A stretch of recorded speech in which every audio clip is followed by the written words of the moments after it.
She was 18 years old when her stepfather stood in the doorway of the only home she had ever known and told her she was no longer welcome beneath his roof. Cyrus Bellamy had never wanted a daughter who was not his own blood, and with her mother 2 years in the grave, he no longer saw any reason to pretend otherwise. What she carried away from that house was a $1 coin pressed into her palm by the family's old housekeeper, a canvas bag of mended clothes, and a grief so heavy it seemed to slow the very air around her. With that $1, and nothing else in the world, she bought the deed to an abandoned mining cabin high in the Sawtooth Hills above a played-out silver claim, a crumbling one-room shack that the whole town of Larkspur Gulch considered worthless, cursed even, since the man who built it had vanished into the mountains years before and never been seen again. It was, by any sensible measure, the most foolish purchase a friendless, penniless girl could make. But beneath the cabin's hearthstone, sealed away where no one had thought to look in over a decade, lay something that would not only rescue her from ruin but would quietly mend an entire town's oldest wound.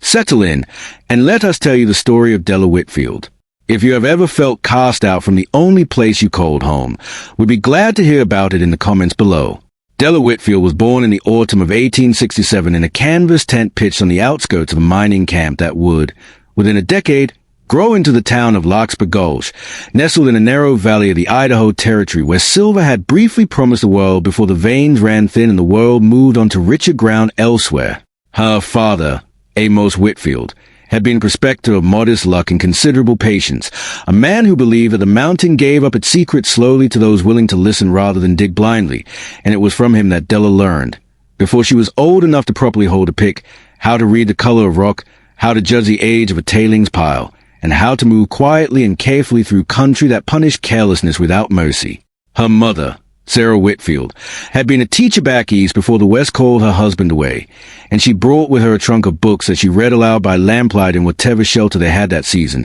instilling in her daughter a love of careful thinking and clear language that would, in later years, prove just as valuable as any lesson learned on the mountainside. Amos Whitfield died when Della was 11, caught in a rock slide while working a claim 2 ridges over from Larkspur Gulch, and his death left Sarah with a young daughter, a modest widow's pension, and precious little else in a town that had already begun its slow decline as the silver thinned and the more ambitious miners moved on to richer strikes in Montana and Colorado. Sarah took in laundry and sewing to keep them fed, and in the evenings, after the work was done, she continued Della's education herself, teaching her daughter arithmetic sharp enough to keep honest books, penmanship fine enough to write a proper letter, and a habit of careful observation that Sarah called, half in jest, your father's eye in a schoolteacher's hand. It was during these years that Della also absorbed her mother's deepest conviction, repeated so often it became part of the very rhythm of Della's thinking, that a person's worth, like a vein of oil, was rarely visible on the surface, and that the world was full of people and places dismissed too quickly by those unwilling to look beneath the first impression. When Della was 14, her mother married Cyrus Bellamy, a hard, capable man who ran the town general store and had, in the years since the silver rush faded, become one of the few genuinely prosperous men left in Larkspur Gulch, buying up abandoned claims and failed businesses for pennies and holding them against some future he alone seemed to believe in. Sarah married him. Della came to understand later, not out of love but out of the plain arithmetic of survival, believing that a stable roof and a full larder were worth more to a growing daughter than any romantic notion of the heart, and for 2 years the arrangement held, uneasy but functional, with Cyrus tolerating his stepdaughter's presence so long as she made herself useful in his store. Keeping his ledgers with a neatness he grudgingly admitted exceeded his own clerk's. Della spent those years learning the mining business from the inside, listening to old prospectors trade stories over the counter, learning which claims had truly played out and which had simply been abandoned by men too impatient or too poor to work them properly, and coming to know the surrounding hills with thoroughness that would have surprised anyone who saw only a quiet young woman minding a store counter. Her mother died of a lung fever in the winter of 1885, when Della was 17, and with Sarah's death went the last thread that had bound Cyrus Bellamy to any sense of obligation toward his stepdaughter. He waited a respectable year, long enough that the town could not accuse him of outright cruelty, before he told Della plainly, on the evening of her 18th birthday, that she had become a grown woman capable of making her own way, and that his house and his store were his alone to dispose of as he saw fit. He did not raise his voice or his hand. He simply informed her, over a supper she had cooked herself, that she would need to find other arrangements by the week's end, and that the meager wages he'd paid her for keeping his books over the past 4 years,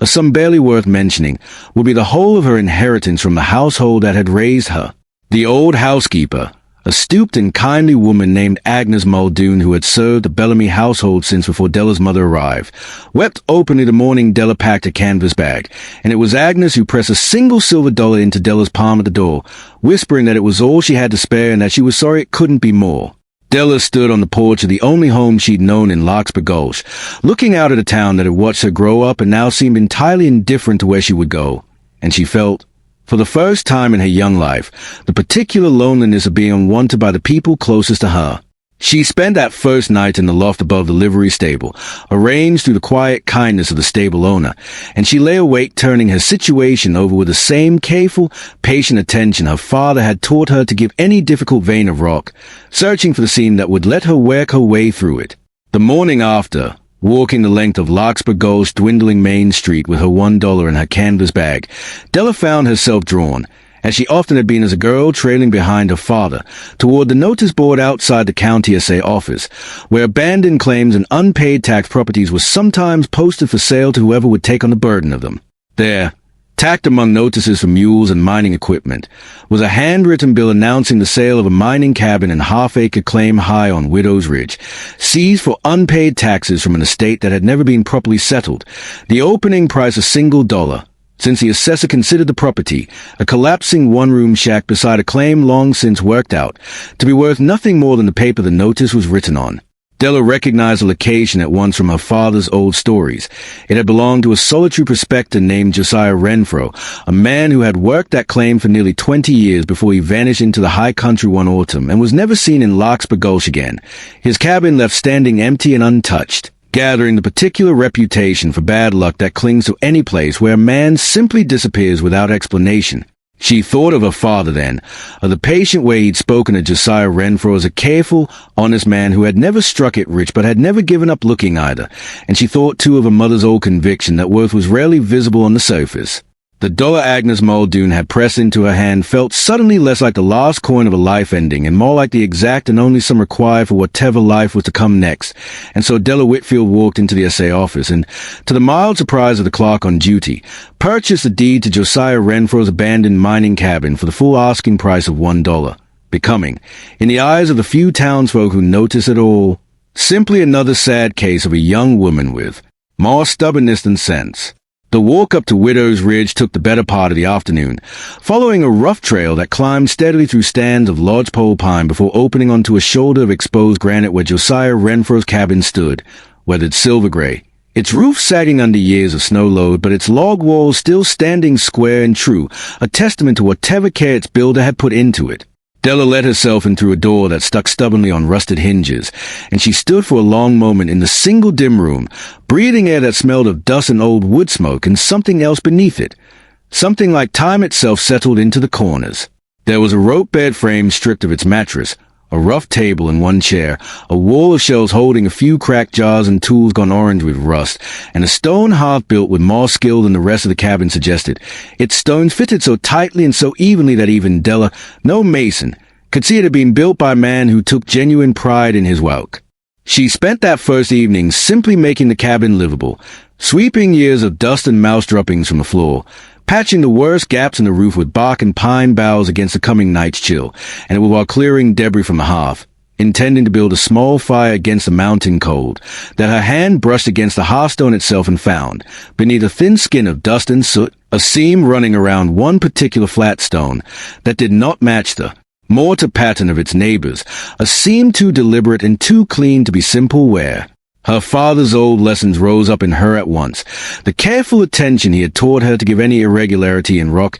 any sign that something natural had been touched by a human hand, and she worked at the edges of that stone with the point of a rusted fire poker until, with a grinding reluctance, it shifted and came free, revealing a shallow cavity built into the hearth's foundation, dry and undisturbed, exactly the sort of hiding place a solitary man might build for himself, trusting no bank and no neighbor with whatever he valued most. Inside the cavity, wrapped in oil canvas that had kept the mountain damp mostly at bay, Della found a leather journal, its pages swollen but legible, and beneath it a small, heavy pouch that, when she loosened its drawstring with trembling fingers, revealed not raw silver but a scattering of cut and polished gemstones, dull with age but unmistakably valuable even to her untrained eye, along with a folded, hand-drawn map whose meaning she could not yet guess. She sat back on her heels in the gathering dusk, the wind beginning to move through the pines outside, and understood that Josiah Renfro's cabin had not simply been abandoned.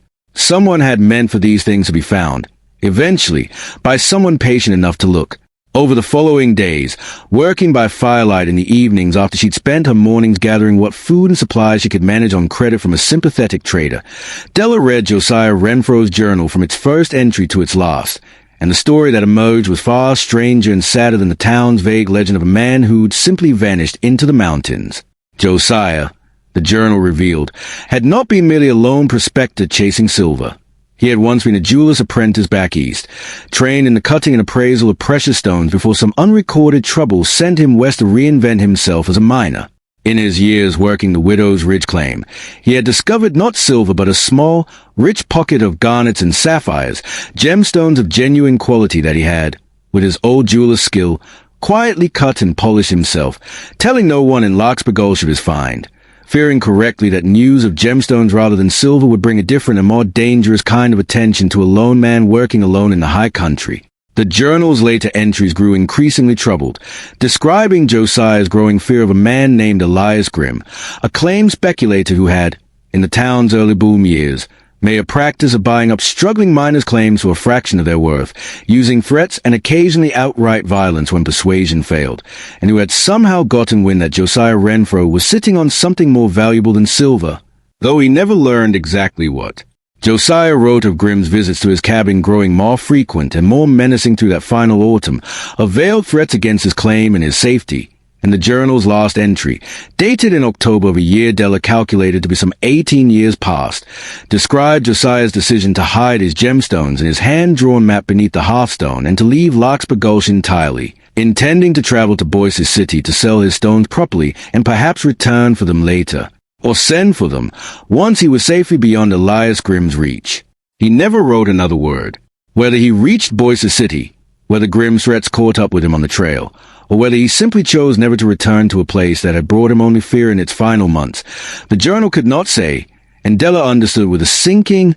sorrowful clarity that she might be the only living person who would ever know that Josiah Renfro had not vanished into thin air, but had walked away from a fortune, and quite possibly his life, to escape a man's greed. The map, once she studied it alongside the journal's final entries, proved to describe not a new claim but something more immediately useful, a second, smaller cache Josiah had hidden along the claim itself, separate from the hearthstone stones, apparently a kind of insurance against the very possibility that he might never return for first. Following the map's careful markings up a dry wash behind the cabin, Della found, wedged into a crevice beneath a distinctive lightning-split boulder exactly as the map described, a second oil pouch containing raw, uncut stones still bearing the rough matrix of the rock they'd been pulled from, along with a small amount of gold dust Josiah had apparently panned and saved separately from his gemstone whelk. Between the cut stones in the hearth and the raw material from the wash, Della found herself, astonishingly, in possession of wealth that dwarfed anything she could have imagined the day before, when her entire fortune had consisted of $1 silver and a canvas bag of mended clothes. She did not rush down the mountain to spend it, however, because the same careful nature that had led her to check the hearthstone in the first place now made her deeply wary of what such a discovery might mean if handled carelessly in a town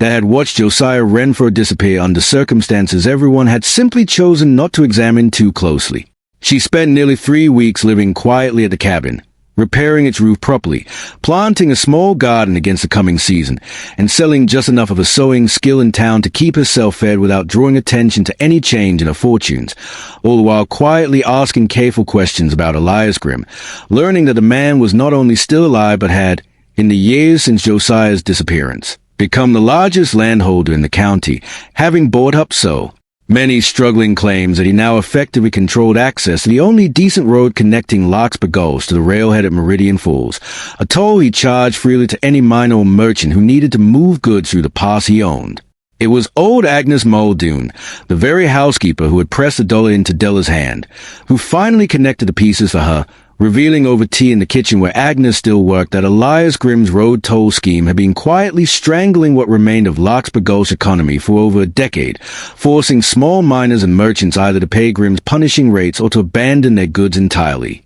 A slow economic chokehold that few in town spoke of openly because Grimm's influence over the county assessor and the local magistrate made open complaint dangerous to one's own claims and property. Della realized then that the fortune she had found was not merely a private windfall to be quietly enjoyed, but a genuine chance, if handled with her father's patience and her mother's clear thinking, to break Grimm's grip on the town that had, however imperfectly, been her home her whole life. Della's first careful step was to have a portion of the cut gemstones appraised, traveling under a borrowed name to a reputable jeweler in Meridian Falls rather than risk word reaching Grimm through Larkspur Gulch's small and gossiping population, and the appraisal confirmed what she had begun to suspect. The stones were valuable enough that even a conservative sale would give her the capital to do something no one in Larkspur Gulch had managed in over a decade, which was to build an alternate road, a rough but passable route around Grimm's toll pass through a saddle in the ridge that her father, in his old prospecting days, had once mentioned as difficult but not impossible for determined crew to clear.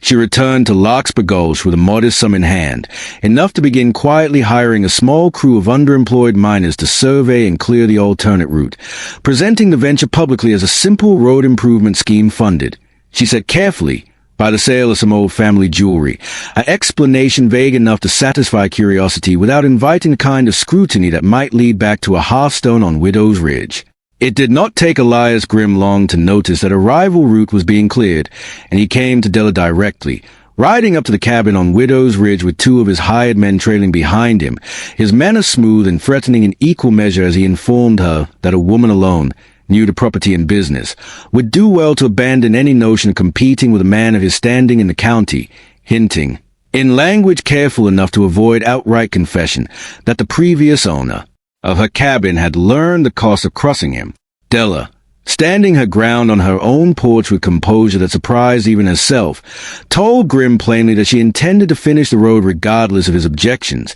and that she would be grateful if he left her property before she was forced to involve the county sheriff in a conversation about the specific fate of Josiah Renfro, a name she watched land on Grimm's face like a struck match, confirming in that single flicker of alarm everything the journal had only hinted at. Grimm did not return to the cabin again, but he moved swiftly through other channels, pressuring the county assessor, a man largely in his pocket, to challenge the validity of Della's original dollar purchase of the mining claim, arguing before the small county board that the property's tax sale had been improperly conducted and ought to be voided, a maneuver plainly intended to strip Della of the claim and its road-building crew before the alternate route could be finished. The hearing, held in the cramped county courthouse in Meridian Falls, drew a surprising number of Larkspur Gulch residents, many of whom had, in the week since work began on the alternate road, come to understand exactly what Grimm's toll had cost them over the years and had begun, quietly at first and then with growing boldness, to speak of it openly among themselves. Agnes Muldoon testified to the years of hardship Grimm's tolls had caused among families she'd known her whole life. A freight hauler named Otto Reinhold testified to a season 3 years past when Grimm had seized his entire wagon of goods over a disputed toll and never returned so much as a dollar's worth. And it was Della herself, called finally to speak, who read aloud from Josiah Renfro's journal, revealing to the stunned courtroom the truth of what had happened to the vanished prospector, and the pattern of threat and intimidation that ran through Elias Grimm's rise to power in the county. The county board, faced with a courtroom full of testimony in a journal whose handwriting a local school teacher confirmed matched old correspondence still on file with the SA office, declined to void Della's claim and instead, in the weeks that followed, opened a formal inquiry into Grimm's toll practices and his dealings with the missing Josiah Renfro, an inquiry that, while it could prove no crime conclusively after so many years, was enough to see Grimm's toll road stripped of its county sanction and his influence over the local magistrate quietly but decisively broken. Grimm himself, facing the collapse of both his income and his standing, sold his remaining holdings within the year and left the county altogether, and though he was never formally charged with any crime connected to Josiah Renfro's disappearance, the town of Larkspur Gulch understood well enough, in the particular way small towns come to understand such things, exactly what kind of man had been living among them and profiting from their hardship for over a decade. The alternate road, finished that same autumn with funds from the remainder of Della's gemstone sale, opened Larkspur Gulch to trade it had not seen in years, and Della, rather than keep the road as her own private toll venture, deeded it to the county outright, insisting that it remain free for any traveler or merchant to use, a decision that earned her, almost overnight, the kind of genuine goodwill in Larkspur Gulch that her stepfather's cold prosperity had never managed to buy. With what remained of her fortune, Della restored Josiah Renfro's cabin properly, expanding it into a small but respectable home, and used a portion of the raw stones from the dry wash cash to fund a proper burial marker for Josiah in the town cemetery,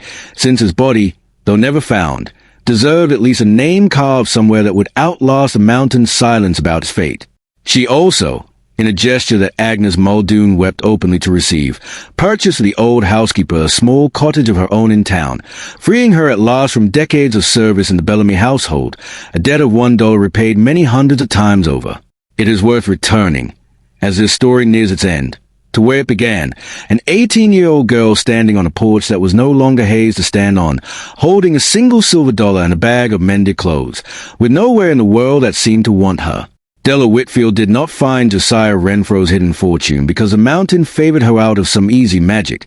though it may have looked that way to a town quick to dismiss a friendless girl's foolish purchase. She found it because her father had taught her to look carefully at what others walked past without seeing, and because her mother had taught her that worth, like a vein of silver or a woman's own quiet resolve, rarely announces itself on the surface. She could have kept that fortune entirely to herself and vanished from Larkspur Gulch a wealthy stranger, the way so many who strike it rich in mining country choose to do. Instead, she chose to spend it prying open a road that greed had kept closed for a decade, and in doing so she gave a vanished man's long silence a voice at last, and gave a town that had never quite recovered from its own hard luck a reason to believe again that value could still be found in what everyone else had already given up on. Thank you for spending this time with Della's story and with Larkspur Gulch, a town that, like so many of us, needed reminding that what looks abandoned is not always empty or worth. If this story stayed with you, we would be grateful if you shared it with someone who might need that same reminder tonight, and we would love to hear from you in the comments.